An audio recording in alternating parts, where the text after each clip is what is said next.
Hello friends, আমি তমালি। আমার বাগানে আপনাদের সবাইকে অনেক স্বাগত জানাই। গাছটা দেখে সবাই বুঝতেই পারছেন একটা নীল টগরের গাছ।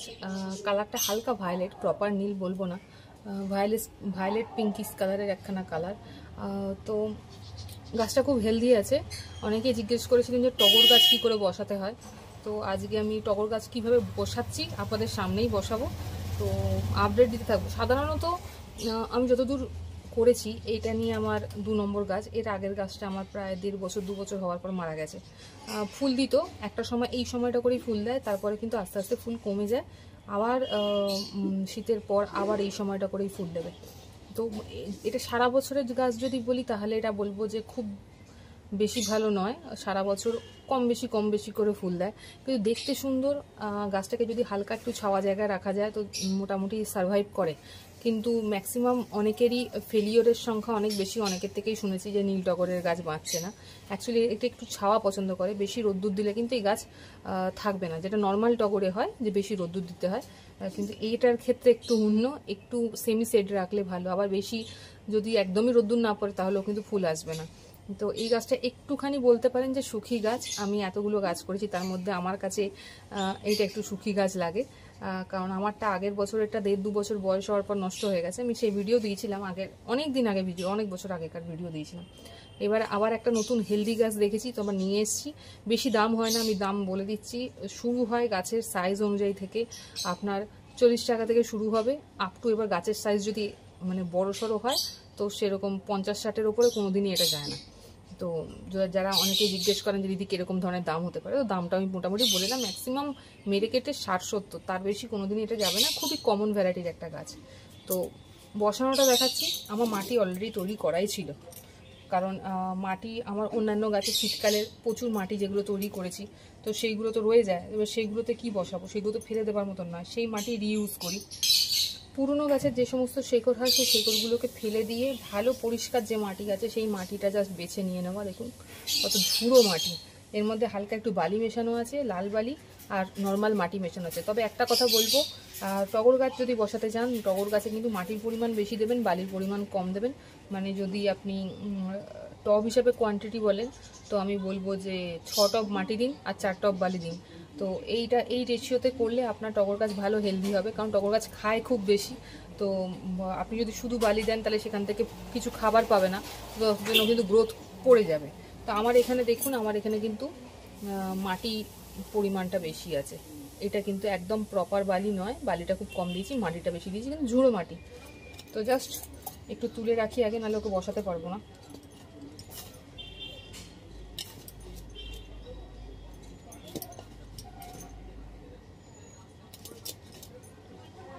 মোটামুটি একটু ফাঁকা করে নেবেন। মাটি তো তৈরি করেই রাখা থাকে, কারণ শীতকালেও প্রচুর মাটি তৈরি করে রাখা থাকে। তো নতুন করে আর মাটি তৈরি করার কিছু থাকে না।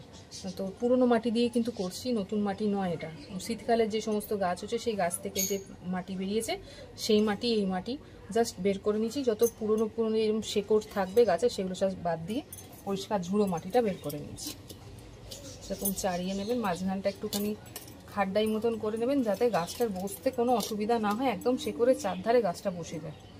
এরকম খাড্ডাই করে নেবেন। আর প্যাকেটের মায়া রাখবেন না, আমি আগাগোড়াই বলি। প্যাকেটের মায়া যদি রেখেছেন তাহলে কিন্তু গাছের ক্ষতি।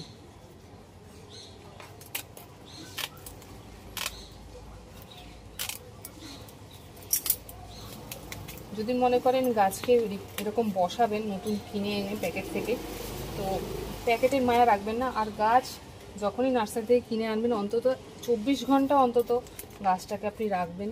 রেখে তার পরের দিন আপনি রিপোর্ট করুন গাছ কন্ডিশন ঠিক থাকে, কারণ আপনার এখানে এসে ধাতস্থ হয়ে যায়। তো 24 ঘন্টা তো অন্তত সময় দিতেই হবে। বেশি দিলে তো খুব ভালো, কিন্তু ম্যাক্সিমাম 24 ঘন্টা।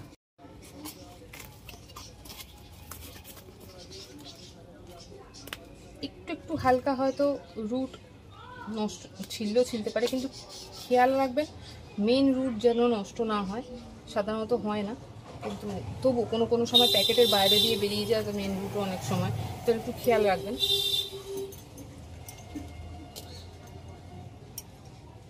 জাস্ট মাঝখানে এইভাবে বসানোর পরে এই যে মাটিটা বের করে রেখেছিলাম এটা জাস্ট দিয়ে দেবো। এরই মাটি ছিল, জাস্ট আলাদা করে রেখেছি, না হলে টব ভর্তি করতে অসুবিধা হয়। এবার এটাকে ছাড়িয়ে দেবো চারদিকে।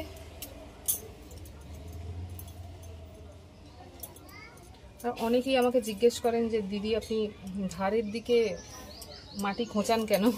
অনেকে জিজ্ঞেস করছেন এইভাবে ধারে মাটি খোঁচাই, কারণ আপনি মেন গাছটাকে মাঝখানে দিয়েছেন, আর যেহেতু মাটি ঝুড়ো, তাই আমি যদি এরকমভাবে টবের ধারে, অবশ্যই মাঝখানে নয়, টবের ধারে যদি এরকমভাবে খুঁচিয়ে না দিই, তাহলে মাটিটা প্রপার কিন্তু বসবে না। যখন আপনি জল দেবেন মাটিটা ধসধসে হয়ে অনেকটা নেমে যাবে, আর কতটা মাটি লাগলো আপনি সেটাও বুঝতে পারবেন। অনেক সময় কম মাটি লাগে, কম হয়ে যায়, সারফেসটা ভেতরে সেভাবে পৌঁছয় না মাটিগুলো, যার জন্য এইভাবে যে কোনো একটা কাঠি দিয়ে হোক, আমি তো কাঁচি দিয়েই করে দিই এরকমভাবেই, জাস্ট টাইট করার জন্য, আর কিছু না। মাটিটাকে টাইট করার জন্য, আর সমানভাবে যেন সব জায়গায় মাটিটা থাকে সেটা করার জন্যই এটা করা। তো ব্যাস, আপনার গাছ তৈরি, রেডি। এবার আপনারা যত্ন করুন। এখন কোনো রকম কোনো খাবার দিতে যাবেন না, আমি এটুকু বলবো। নতুন গাছ যখন বসাচ্ছেন তখন কোনো রকম কোনো খাবার দিতে যাবেন না। মোটামুটি 1 মাস বাদে দিন, এই মাসটা বাদই দিন, পরের মাস থেকে দিন, দেখবেন ন্যাচারালি গ্রোথ করলে কিন্তু আপনার গাছ ভালো গ্রোথ করবে। এছাড়া আর নতুন করে কিছু বলার নেই, জাস্ট এইটুকুই। দেখে বলবেন কীরকম লাগলো, ভালো লাগলে অবশ্যই লাইক করবেন, কিছু জানার ইচ্ছে তাহলে অবশ্যই নিচে কমেন্ট বক্সে জানান। যখনই সুযোগ পাবো এরকম ছোট ছোট করে ভিডিও করে দেওয়ার চেষ্টা করব। তো আজ জাস্ট এইটুকুই, দেখে বলবেন কীরকম লাগলো।